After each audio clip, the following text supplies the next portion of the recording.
Okay, we're back. I want to upload my save to PlayStation 2 in case I want to erase what I do here. I like that my engram is like my only engram. H is already ordering Dylan to fire on the craft. It's up to me. I've got to. I must save Cassie. I'll save her. Can't just let her go. She needs me. But I'll have to. I need to. Save her. It's up to me. I don't. No one else will. But I have to save her. To save her, I'd have to. Damn it, we gotta save Cassie. There we go. Input was like, I'm not gonna show up. At least this wasn't timed. I have to save her. She needs me. She's counting on me.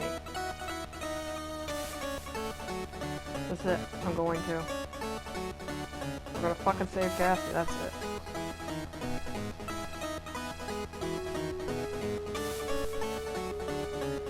I kind of wish I had like the ending where I'm not nice to Hanson and then Dees comes. I'm gonna save Cassie. Turn and bring your right leg up over the railing. Knight, don't. Hanson lunges to grab you, but he's too late. You throw yourself in the void of the hangar and are snatched away by the vacuum.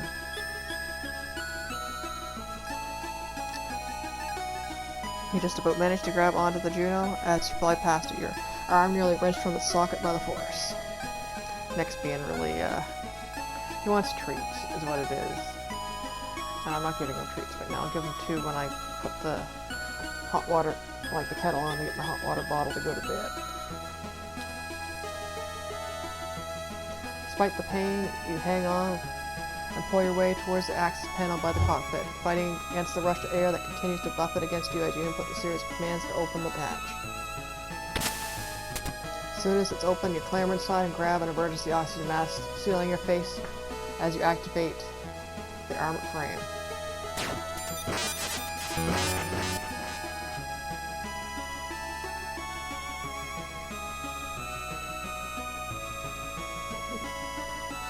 Hitting the combination switches and buttons required to start the machine, you feel the robot followed by a swell of vibrations as systems throughout the cockpit illuminate one by one. Grip the flight stick and squeeze, breathing deeply and slowly. You can do this. As you push down the pedals, the Juno walks forward and you direct it to grab a machine gun from a nearby rack of weapons before returning to face the open hangar door. Don't bite me! I was getting into the, you know, sometimes when he gets really, like, puffed up and happy and excited, he bites. He gets all puffed up. I also wants my cord, my microphone cord. You appear at the main monitor, trying to locate enemy craft amongst the stars, but are distracted as a window opens on the screen to your left and a shrill voice yells at you from the monitor speakers. You and the Juno! I haven't given anyone permission to launch! Always makes me laugh how her, you know, her radio icon does not match her emotion at all. What? Lieutenant Knight, what are you doing in there? Get back to the bridge, you've got a lot to answer for. Sorry, Lord, I'm going after Cassie. You're what? That's it. I knew you were a traitor, this proves it. Abandoning ship with your comrades, is it? The JCF will hunt you down like a dog for this. I'm like, yeah. You press a single button on the screen, cutting off Vanessa's transmission. You couldn't care less about what she or how she said or how she threatened you. You were done worrying. Everything you did now, you did for Cassie. You did for you, for Cassie. It's hard to read when there's a tuxedo cat in front of the TV screen. What do you want, Nick? I want to step on my cookies, my pepperos. This is Lieutenant Lori Knight. Flight 5. Watching.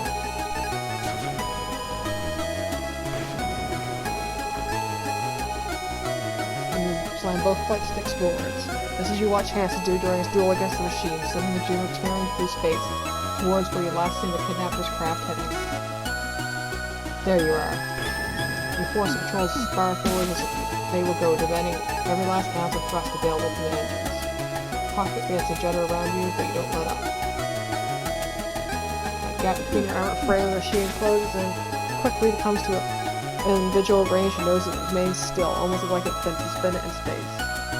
In front of you, you see a shifting distortion as though space ahead of it had been torn open and opened a wormhole. You're not going anywhere. With a twist of flight sticks, the Juno banks right, and you bring yourself around in a wide arc, building up speed until... Yeah, also the doodle for today was celebrating Quantum.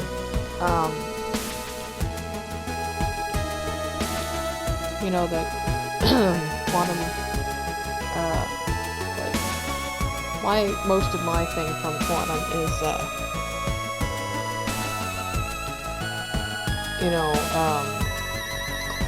QCOM radio, like quantum communication, which is what the Lifeline games are based in. That you're talking to someone in the far future, or in the past, or in the present time, and you get to, like, you can rewind timeline and stuff because of the discrepancies.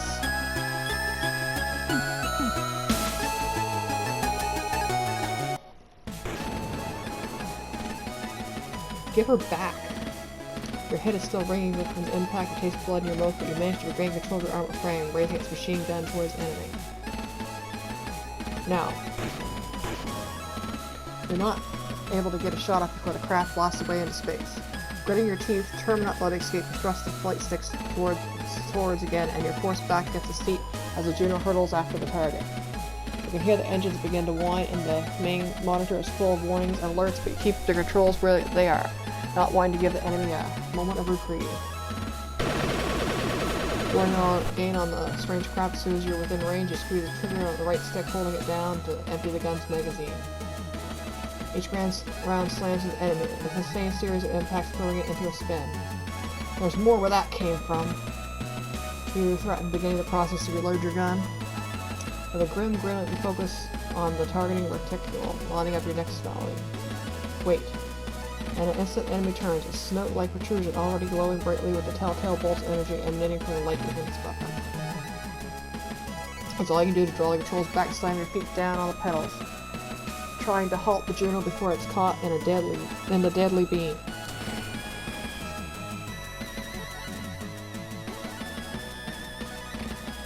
Through luck more than skill, you've managed to prevent the blast energy from cleaving your Juno clean in half, and now alarms fill the cockpit and your warnings clutter your monitor as you realize the armor frame's left arm has been sheared off.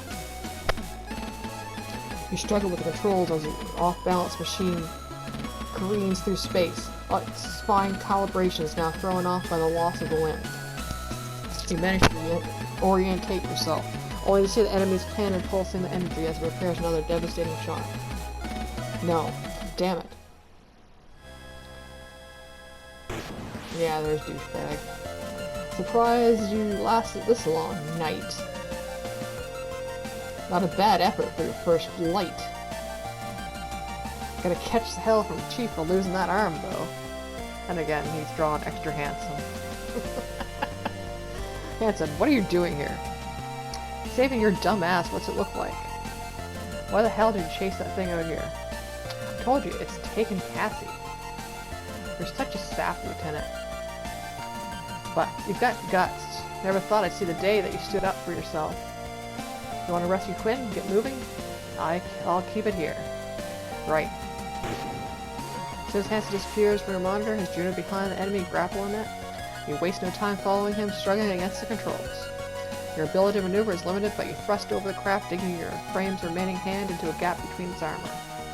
The actuators in the Juno's shoulder screech in protest as the enemy struggles against you, but you continue, not willing to stop now.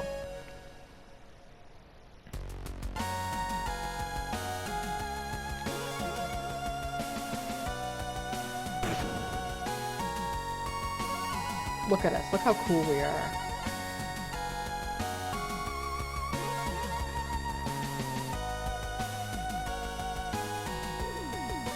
To me, it still looks like we're wearing like a skirt over our trousers. And our neck. Cassie, Lori. You pull Cassie into the Juno's cockpit, closing the hatch behind her.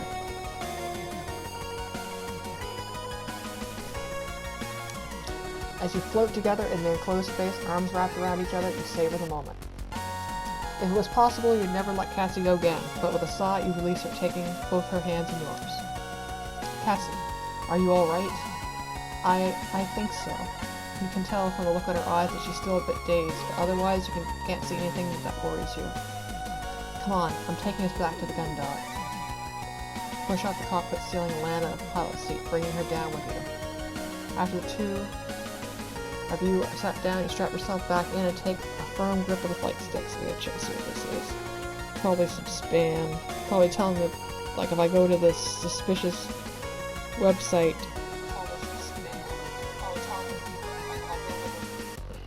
that I will get followers. I'm losing my voice with that too. Oh yeah. Oh hi. Hello, light. Yeah, skirt trousers is true fashion. Like, it. Yeah. Like I've had cadet pants before. My friend used to be in cadets, and he'd get me the cadet pants because they used to be like perfect for cosplaying Edward Elric, like I did back in high school. So yeah, they were great for that. After the two of you are sat down, you strap yourself back in and take a firm grip of the flight sticks.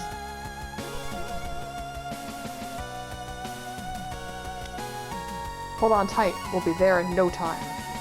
I'm also losing my voice horribly. You gently push forward on the controls, easing the Juno's engines back into life. Cassie wraps her arms around you, as far into your neck as you can, given that you're both still wearing emergency masks. You breathe a sigh of relief. Yeah, a gun dog grows larger on your screen as you slowly fly towards it. The enemy machine has been taken out, Cassie is back with you, everything is alright again. Now this gives me so many vibes. There was this episode of Grey's Anatomy where Meredith's husband dies because he gets into an accident at like this rural hospital and they do dick all to help him. And she like has this hallucination where everything's alright, that he's like, he somehow survived being like without air to the brain, and like, and this is what this part gives me so many vibes of. Like, it's been like probably 20 years since that episode aired, but now it's like, this is what this gives me vibes of. There might still be things to deal with when you get back to the ship, but at least Cassie is safe beside you. You let her another deep breath, unsure whether you want to laugh or cry. Instead, you relax, loosening your grip of the twin sticks and gently resting your head on Cassie's, bringing your right hand up to slowly stroke her hair.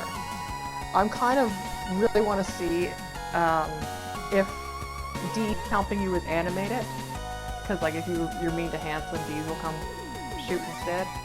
I just want to see how, like, if Dee looks hot, like Hanson is drawn. Stroke her hair. Your armor frame continues its slow flight towards the ship. The only noise in the cockpit is the dull hum of the engine's vibrations of both of you breathing softly. Eat a bit of tea. Lori, you sit up slightly and look down at Cassie, who's still burying her face in the crook of your neck. She spoke so softly you weren't even sure if she'd actually said anything until she begins to speak again. What's going on, Lori? I remember getting taken to my quarters. Then there was this woman. Gunshots. Now I'm here. I think she wanted to take me somewhere. I could feel what she wanted. It was going to be somewhere really far away. From you. From everyone. The control... Continue to gently stroke her hair. Oops, I hit that. The wrong button.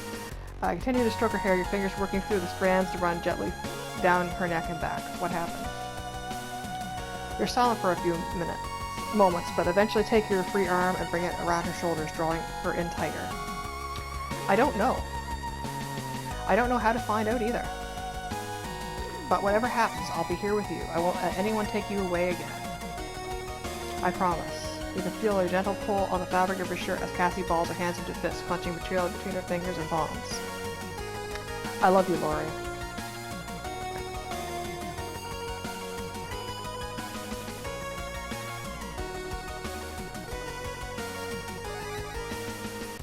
I love you too. That's the first time you said it to me. As he draws her hands back from behind you and presses her palms against your chest, her face still hidden. Stare down at her, your heart full. Yeah, when I first started playing this, my kind of headcanon was that the lieutenant was going to ask her to marry her after the, this mission was over, like, the lieutenant on the Duke and Cassie on the Gundog. Because they've been dating 2 years, So it's really weird that it's like, this is the first time you said you love me, and like, since we've been dating for 2 years. Your heart full. As you gaze down on her, she begins to squirm and fidget, once again clasping the material of your shirt in her hands as she balls it into fists. Yeah, like, I went harder when I played this game first time. Like, than what, like, I was like, maybe Cassie got her, like, act together, and, like, had brought, like, a ring on, was gonna propose to her, too. Like, well, that's why she invited her on the Gundog. Like, this was, like, this is, like, the sappy thing I play at, and then at, like, the end it's like, you never said you loved me before. I love you, too. With her pressed against you, it's easy to feel Cassie tensed up for just a second before her whole body relaxes. It's so obvious that she's relieved that you can almost feel it, too. After another brief stretch of silence, she sits up, looking you in the eyes, her moist with tears. Lori. What the hell? Yeah, that's my mood too. Like, just let us have her, like, sappy, into the sunset ending. Another one. I can't tell if it's phylic or mole-like. Damn it. Alert. Before you can react, the new craft, identical to the one you've just told Cassie from, is upon you, the claws at the end of its leg-like limbs clasping tightly around the Juno's torso.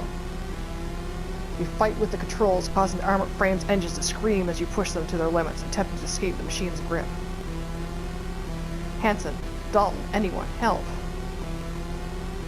With alarms blaring from the cockpit speakers and warnings filling your screen, it's almost impossible to make out what's happening. Just about keeping you and Cassie out of the rift in front of you, but even that, straining the Juno's engines to the point where you know they can't take much more. Yeah, and we're not like Haru that's gonna, like, explode the Juno, pushing it to its limits.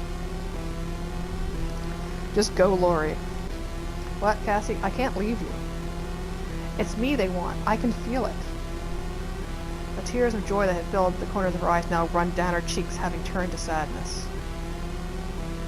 They're not going to stop until they have me.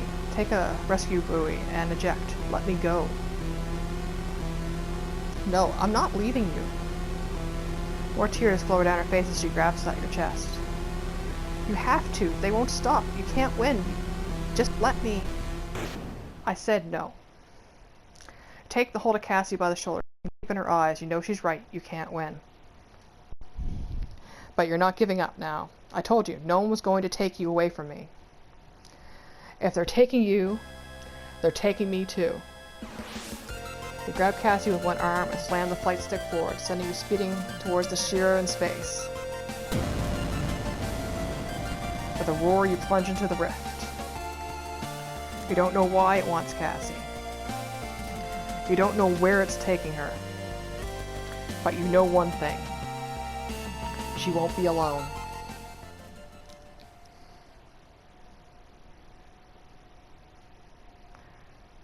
Wonder if we'll get the weird ass, where even Dr. Rosarian's alive. It's very, you know, the prophets being in the wormhole with the emissary. Lori. Come on, wake up, Lori. That's it, wake up. You're alive, you're alive. Extra cute. I wonder if this has the chance where her teeth will all be showing, or whatnot, or like the, you know, the alternate sprite. I thought I lost you. Cassie? Oh, darling, thank God. Welcome back to the land of the living, Lieutenant. That's a whole carton of smokes you owe me, Croix. What? What? Yeah, whatever. Didn't think the Lieutenant was going to be this tough.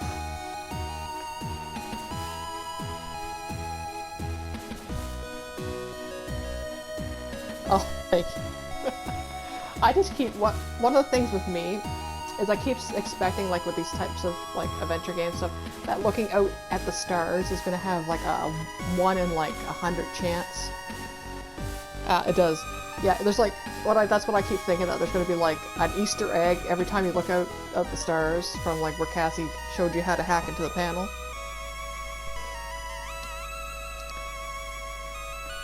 Guess you're full of surprises, huh, Knight? What's going on? Me and Croix had a bet whether you were going to make it after we popped your cockpit hatch and found you slumped over the controls. We figured you used up all your luck. Not me though, Lieutenant. I knew you wouldn't let something like that take you out. Yeah, like I figured it was going to be like the weird,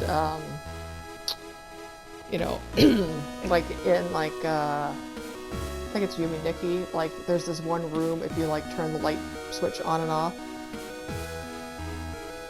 Yeah. And then there's like this guy, that random guy that will show up, like enemy, I can't remember his name. It's been ages. My friend used to be really into those types of games. Only one I've played is Ib. So Lieutenant, I know you wouldn't let something like that take you out. You've been showing you've got some serious guts recently. That's obviously not what she's talking about. What she's asking about. Cassie and the ensign squabble, you try to marshal your thoughts and memories. Everything feels disconnected, jumbled. Simply thinking feels like trying to find something in a dark room with no gravity. Yeah, I checked the, like, I had no chance of getting to, like, getting the gun or anything, because I examine everything. I love looking at everything with adventure games. So I examined, like, everything. So I had, like, no chance of Hansen not catching me. All, like, you know, all Columbo style. Dark room with no gravity. I remember going out to save you, because there was a rip in space or something. I went into it, and... You saved me? That's what happened? Sit up and place your face in your hands, massaging your temples with your thumbs, and try to get rid of the feeling that your thoughts might fall out at any moment. Hey, I think that I saved you. You're welcome, by the way. I'm hoping more people play this so I can watch a playthrough where they get the, you know, the Dead IDs ending. So I don't have to, like, go back and, you know, leave Hansen in the elevator and shock him and all that shit. Like, not like I wouldn't want to do that, you know, like, that seems like a fun afternoon, but then there's all the other plot after that to skip through. I saw you charge headfirst into one of those weird glowing things. I didn't know what it was going to be in there, but I knew you wouldn't survive if I left you to it. So, a good crewmate, I went in after you and dragged you and Quinn back out, brought you here.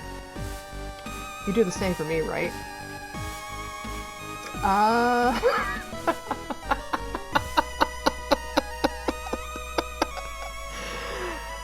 Sure. You reach out and grab the nearby railing, pulling yourself up to your feet. As you do, the sensation in your head being flooded with thoughts and memories intensifies. You steady yourself, but keeping your focus feels like trying to carry a glass full of water that's been filled to the brim without spilling any. Wasn't this? Take it slowly, honey. Don't rush. You sure you're ready to be up and about, Lieutenant? Yeah, I'm fine. I push away from where you stood up, trip falling unceremoniously to the catwalk and slamming your forearms and knees into the walkway. Lori, are you okay? Alright. Only so much of this I can watch. Come on, Quinn. I'll grab Knight. Let's get her up to the mess hall. Maybe a coffee will sort her out. Right, thanks. Hanson comes over to you and brings your arm up over his shoulder, hoisting you up without much delicacy. As you head towards the hangars, except Cassie falls close behind you, her hand resting tenderly on the small of your back. Once you're near the stairs, you move away from Hanson and begin to make your way up towards the Forsyth thoroughfare, each step becoming easier as you will yourself to walk unsupported. Cassie, what's happening on the ship? With Lord and...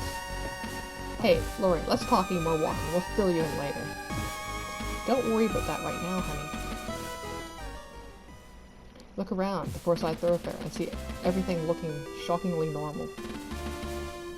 Didn't know that you're expecting to be out in the ordinary scene of the thoroughfare as it always been, the same liminal peacefulness, soundtrack by the gentle hum of the ship's systems made you feel reassured.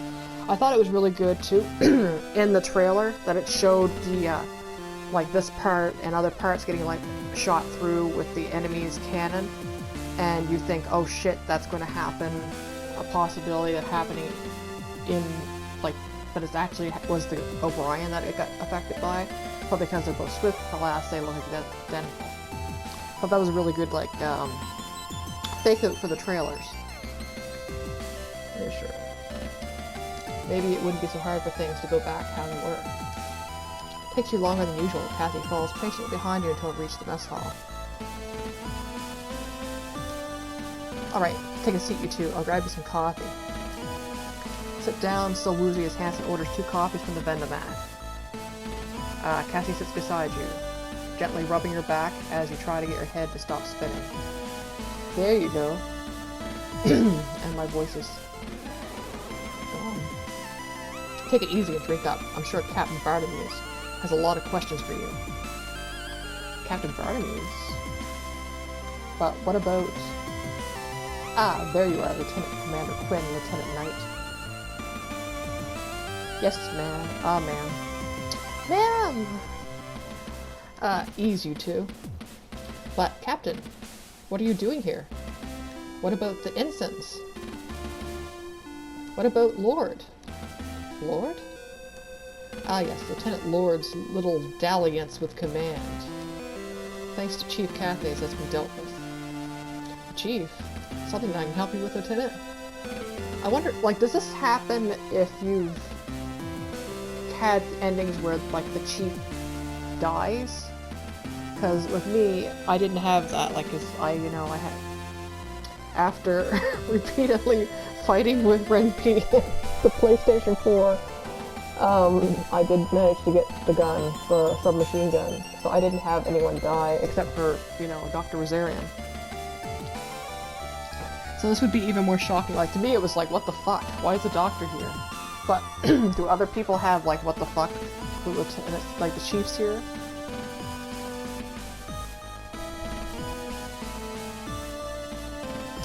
Captain Barnaby said that you'd dealt with Lieutenant Lord.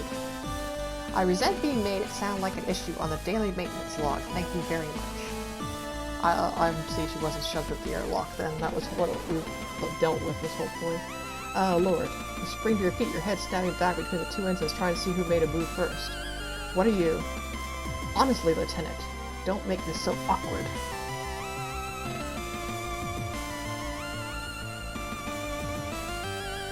I'm here to...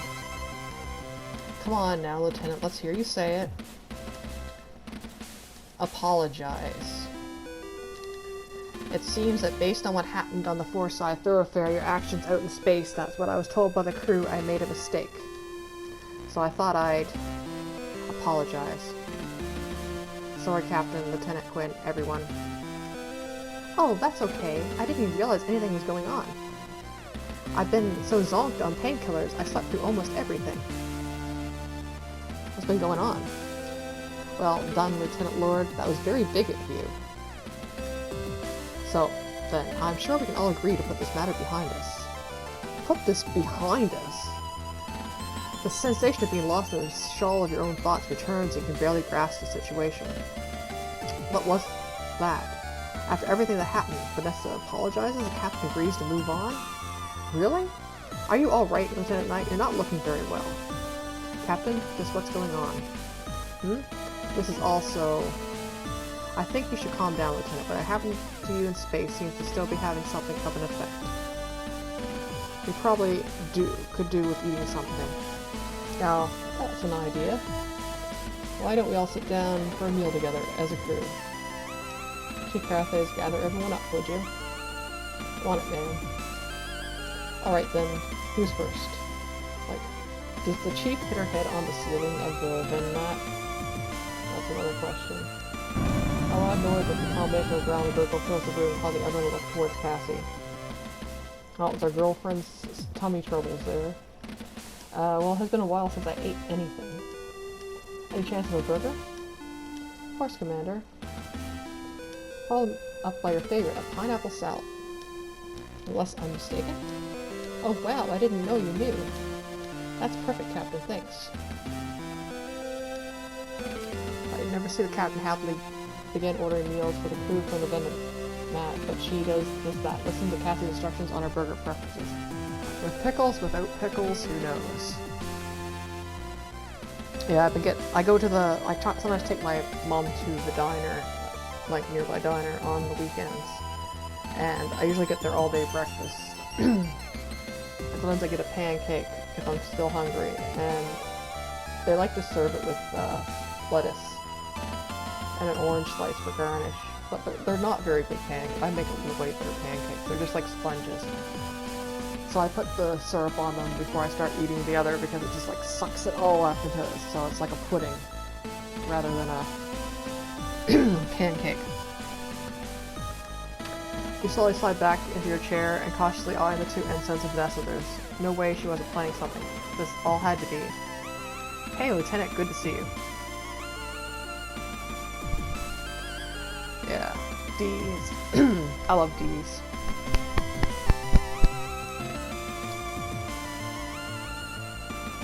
Oh, Dylan, hey. Pretty crazy watching you go toe-to-toe with that thing out there. Fought almost as well as Hansen. No way. I mean, not bad for an amateur, but the lieutenant's got nothing on me. Lieutenant Knight! Commander Quinn, you're safe! I love Dalton, too. I was worried about you guys. That thing looked tough. Ah, thank you, Cadet. But I had nothing to worry about. My hero, Lori, was there to save me. Like, kind of here you're like, is Cassie in on it, or is Cassie not on it? Or, like, is she part of the simulation, or is she, you know, the Cassie hooked in, but then you're like, she's kind of extra airhead with the, everything that's going on? Like, is that just because she's been, like, out of it for, she has no idea what's been going on? So, there we are, Commander. Thanks, Captain. With the noise of the entire crew's chatter filling the mess hall, you find it hard to think. Your thoughts remain difficult to line up, instead flowing like mercury. As you watch Cassie raise burger to her mouth, the memory does bubble to the surface. Wait, Cassie, you can't. Huh? What do you mean? Your, stomach. Remember, the doctor said, there's nothing to worry about, Lieutenant Knight. I made a mistake in my diagnosis. The synthetic food was not the issue. Dr. Rosarian, thank you for joining us. I'm... Doctor? You once again bolted your seat in shock. Is there a problem, Lieutenant? You were dead. I saw you. We saw you. You can't be here. I understand. No one else on the ship is qualified to position, Lieutenant. Therefore, no one was qualified to assess if I was really deceased. Like, we saw that you got fried. Like, I saw in other people's playthroughs, the chief, like, ripping his, you know, stuff out to show how fried it was. He reminds me so much of Dr. Clem from, Zero Escape. Fortunately, the injury was not as severe as I had been assumed. but Hey, come on, Lieutenant, you're killing the mood. Nuck's fine. Wouldn't be out there walking if he wasn't, right? Yeah, take it easy. Hi, Nick. I have a tuxedo cat in front of the TV now. Again. Hello. Hello, hello, hello. You come see me? Oh, don't pick my shirt. Nicholas. Nicholas. Okay, you can't do this then. Tried to pick him up to hold him and he kind of like wanted to sit on my shoulder. I was like, no, we can't do that.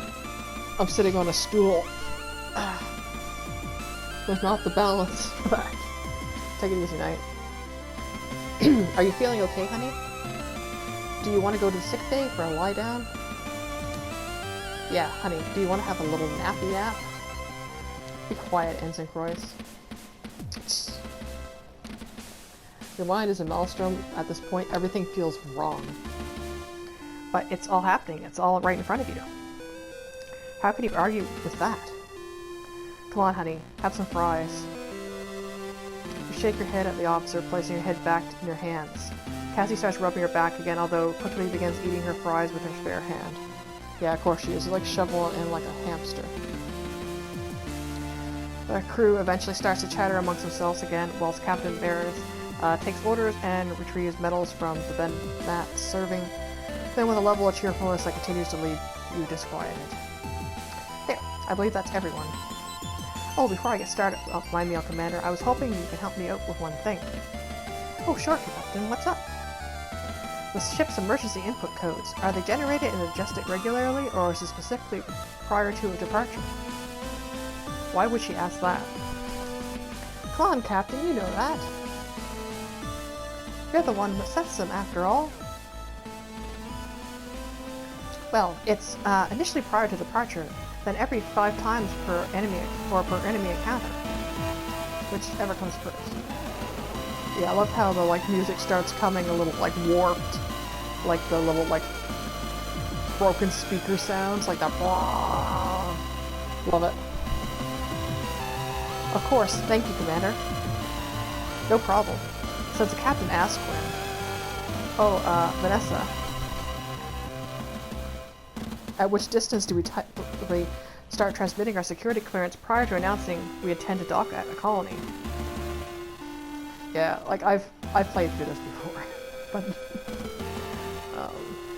what are these questions?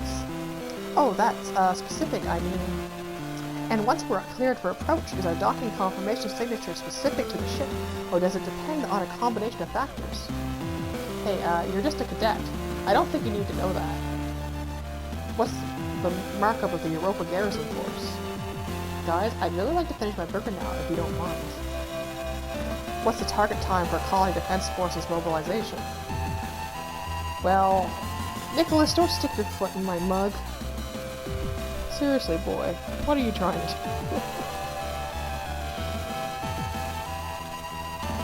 So far, while I've been screaming that he's bit me, he tried to climb on my shoulder like a parrot, and now he's sticking his foot in my cup. You look up to see the whole crew start staring at Cassandra, a look of malevolent intent in their eyes. Does the JUCF implement a series of local data stores, or is it transmitted across the large-scale network?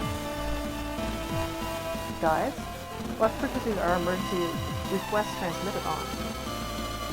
What are you asking us for?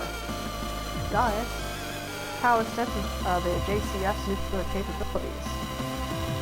Leave her alone. Guys.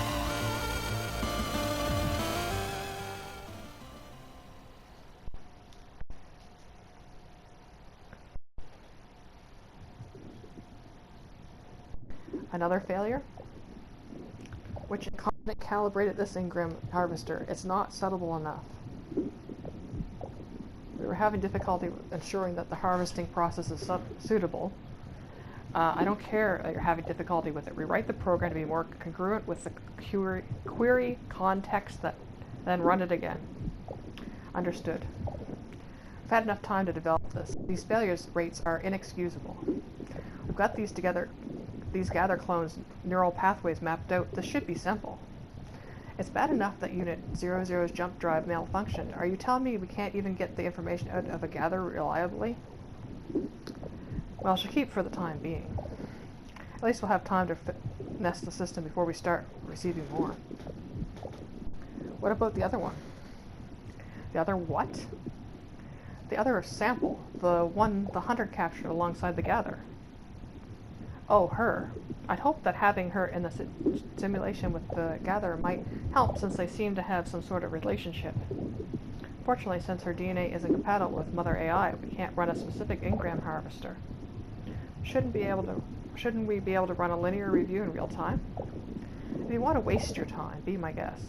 Hopefully going through could more information. You're certainly welcome to try. If you do find anything pertinent, notify me immediately. Understood. Oh, and one more thing. Do we have the output of the engram harvest we carried out on the additional subject? Confirmed, it's been archived. Under which digital lobe? It's in the default mode network. Node? 415-198-822. I wonder how much this is different than my other one. My other one was the same repeating numbers, which I thought was really cool.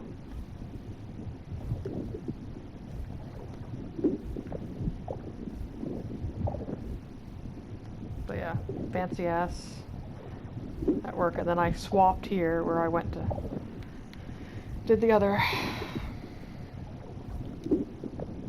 Nicholas.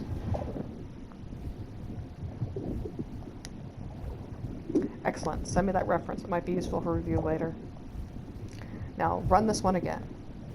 Once you've started her engram harvest, you can do the same with the others. Understood.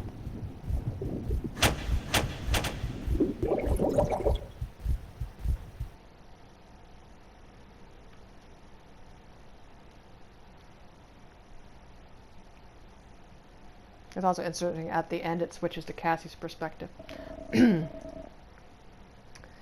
Planetary Calendar 214. Oh, am I still getting an epilogue? Jovian Colony Fleet 2nd Military Court. Jovian Colony 01. Admiral Featherweather, now that we're all here, it can begin.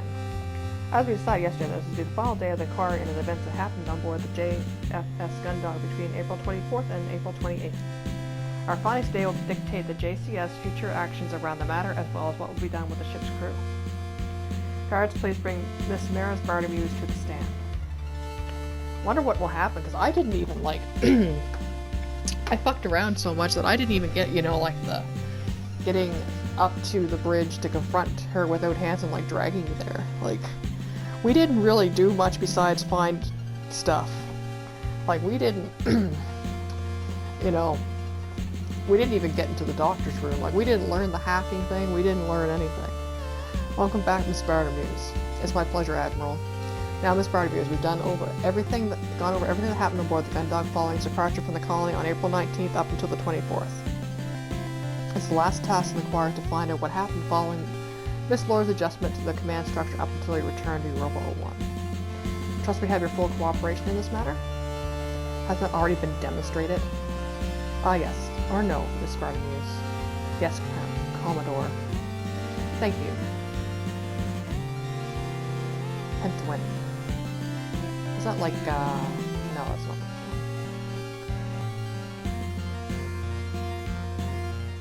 Now we're aware of the efforts made by Lieutenant Knight to counter Miss Lord's mutiny.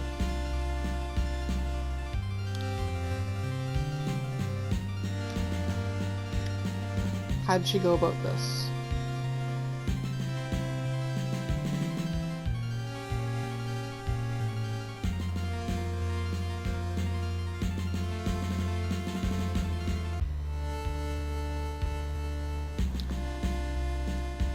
Didn't think the lieutenant had in her, if I'm being honest.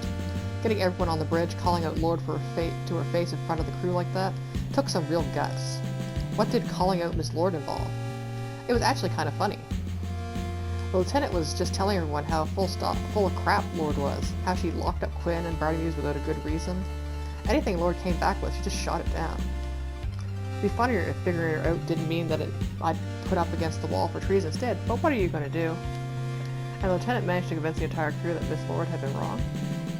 Pretty much, yeah. And then what happened? So as soon as I put in the call for backup, Lieutenant Knight came charging out of the elevator doors. Wasn't much help though. Just freaked out when she saw Commander Quinn with whoever it was. She tried to get me to stop firing, but didn't keep them pinned down. They'd have not gotten. But if I didn't keep them pinned down, they'd have got away for sure.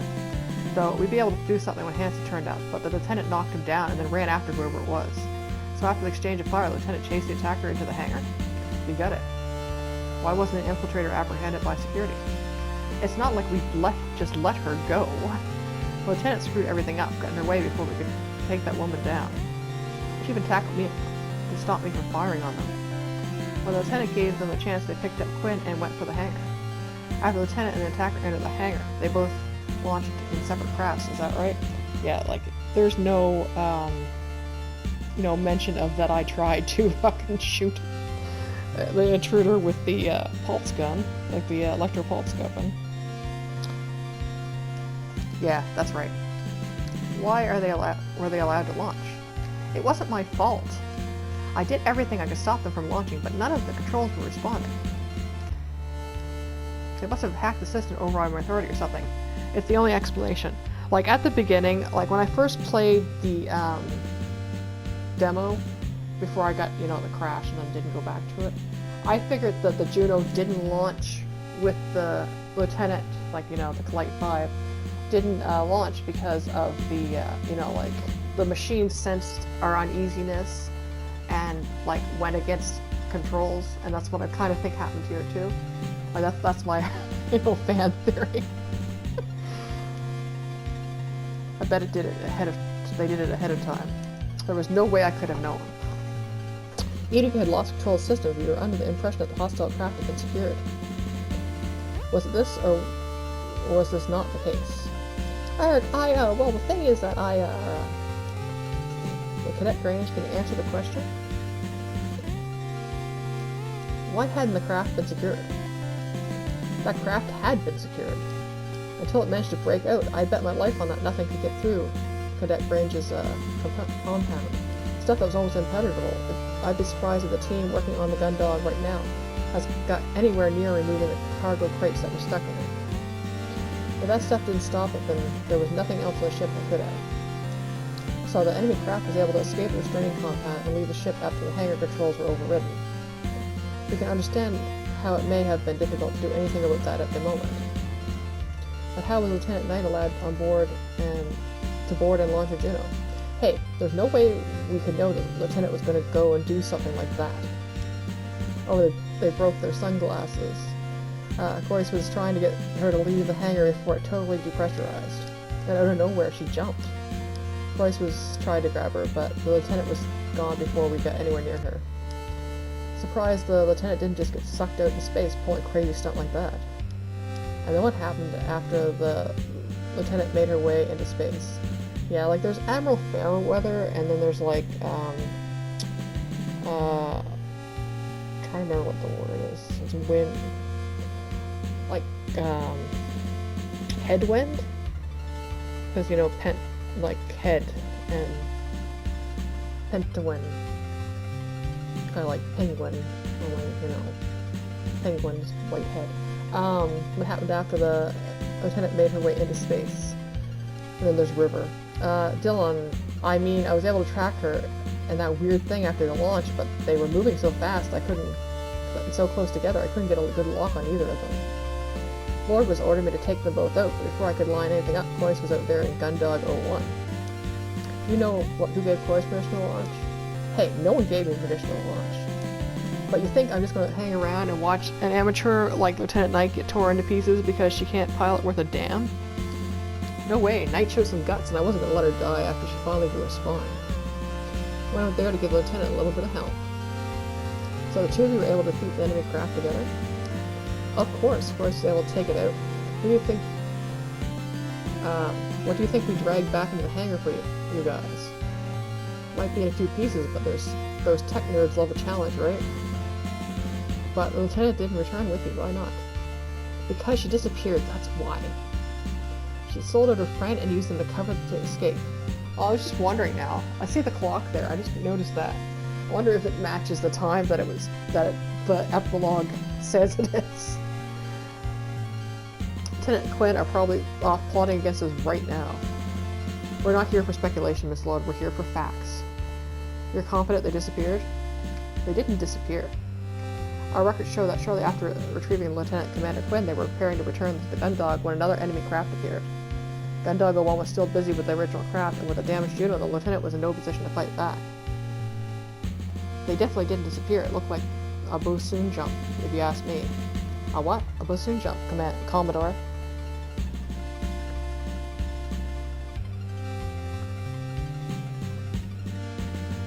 Yeah, I just noticed that it changed. It was about, about 8 o'clock, and now it's down. Yeah, I think it's just a cool little, side thing, like, if you just notice it. I like how they cover, like, in my route, they covered for the lieutenant, like, they didn't say, like, the lieutenant, you know, charged into the vortex, they were like, oh, they just got grabbed and thrown into it. So no, Commodore, if you think about how our HFDD works, by warping the space around the ship, it allowed it to move significant distances. And the Bosoon jump does something similar, but connects 2 unique points in the space, letting a craft move directly from one point to another. All theoretical, of course, energy requirements alone would. Alright, thank you, Chief Engineer Paradise. But if you were able to detect indications of a space warp, even if it was non-standard, why did the Gundog not head out in pursuit? Well, see, that's when the power went out again. It was like what happened on the 23rd with the Gundog and the O'Brien. If we hadn't been any closer to the electromagnetic pulse would be overloaded our key systems and we'd have been fried. So the ship was immobilized? What did you do then? Guess it was lucky holding on to that trash machine must have shielded me or something. Once the lieutenant disappeared in that freaky light show, I dragged the wreckage back to the Gundog, we got the power back online, and then slunk back here, tail between our legs. Who ordered the return of the Europa 01, Miss Lord? Ha, nope, that was Captain Bartimeus' doing. What happened to Miss Lord's assumed command? Turns out that when everyone was busy with what was happening inside the ship, Cadet Grange slipped away and let the captain out of her quarters. Oh, good on Dalton, good on Dalton. Good on you, Lego. She went up to the bridge and slapped Lord around a bit. Good. Good for her. That little gif, you know, from Arrested Development. Good for her. The two were struck up there where the power went off again. Can't have been fun for Lord. A cadet told me later that she even dragged Lord down to her quarters and locked her in there herself. Glad she didn't find me first, you know. After that, she rounded everyone up and told us we could either come back under her command or the chief would throw us out of the airlock then and there. Yeah, Dalton is the best. I love Dalton. Didn't really seem like much of a choice. And Miss Lord? What happened to her after that? It was abuse of power, plain and simple. I wasn't given the opportunity to state my case. There was no hearing. I was immediately confined to quarters. Yeah, she's acting not as unhinged in this as she was in my playthrough. Like, she was just like, you know, really, like, you know, Ace Attorney, you know, got found out reaction. As soon as this card is over, I want to open a grievance against Maris Bartimeus. Thank you, Miss Lord. By the moment, we just want to know if you're aware of what happened after you were confined. I'm sure you must have all information needed on that from the ship's logs, Commodore. For the benefit of inquiry, Miss Bartimeus. From that point on, the Gundog's journey back to Europa 1 was uneventful, and everything occurred as expected. We returned to the colony, immediately notified command of the craft in our hangar. I submitted my report to the events had taken place since our departure. Let's check this. Okay, we got 6 minutes. And here we are. Thank you, Miss Bartimeus. The car will be adjourning whilst we go over our findings. You will be notified as soon as we have come to an agreement on the verdict. Yeah, streamboo.com, fuck you. get a report is what you're getting.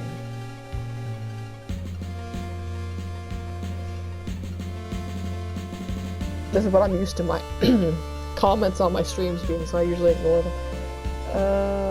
Spam. Spam.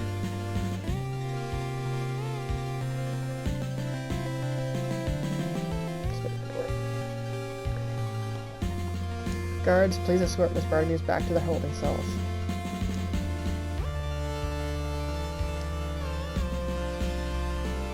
Captain Lisvane. With the exception of some veracious accusation from Miss Lord, it seems that the crew are all giving relatively consistent testimonies. What do you think, Admiral? Losing someone like Commander Quinn is a catastrophe. She was only a lieutenant commander, but she worked on a multitude of different ships, bases, and installations. In terms of her institutional and process knowledge, if she was interrogated, there's no saying just how much enemy would be able to learn from her. They might already have done that. We've been getting reports of attacks on various frontier outposts with similar patterns to what happened on the Gundog. Whilst the Powers had an illness among the command structure, attackers appearing out of nowhere, most of the officers we lost is already too long. Female officers. Captain, just something I noticed, Admiral. All the officers missing are women. What is going on? We can't let it continue. I don't know if that. The inquiry into the events aboard the JFS Gundog will now reconvene. I like how they're all weather themed. There's fair weather, there's headwind, rivers, and Lisvane. Guards, please bring in Miss Bartimeus. Welcome back, Miss Bartimeus. It's once again a pleasure, Admiral. We'll be brief. After reviewing the testimonies of you and the crew that served under you, as well as the ship's logs and recordings, we have come to our conclusion regarding your futures with the JCF.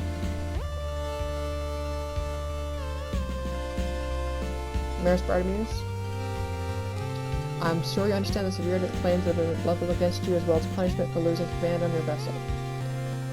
However, as our investigation into Miss Lord's actions is still ongoing, this means that it's necessary for us to fully review the actions you've taken in more detail. For now, you'll be placed under house arrest for the duration of the investigation. Of course, with regards to Hanson Cloyce, for participating in mutiny, she'll be dishonorably discharged and facing a minimum of 10 years in prison. However, due to your performance in combat experience with these new enemy machines, you'll be serving as pilot in a new task force. This role is non-negotiable, in addition as well as being kept under supervision, and your time as part of the task force in lieu of time served. This would be the case, also be the case for Haru Rumney. A, I won't see any complaining. As your Chief Engineer Mackenzie Carthays, you're to be transferred to the JFS Sylvestris, where you act as Chief Engineer. Just checking. Sylvestris will serve as flagship of the new task force. Because of this, we're removing Cadet Dalton Grange from your instruction. But instead, Cadet Grange will be transferred to JCF R&D department, where you'll receive appropriate support to develop your new compound into a viable weapon. How are we on time? Thank you, ma'am. That's great. That's moving on to Warrant Officer Dylan Dees. We have reviewed your request and have decided it is in the JCF's best interest to give you honorable discharge from the fleet. Good call, ma'am. Your statement of freedom are, of course, dependent on you ensuring that you're not disclose any information of what happened. Consider that matter highly classified. Don't worry about it, ma'am. Not planning on thinking about this anytime soon. As for Miss Lord, typically a mutiny against your commanding officer would result in your execution.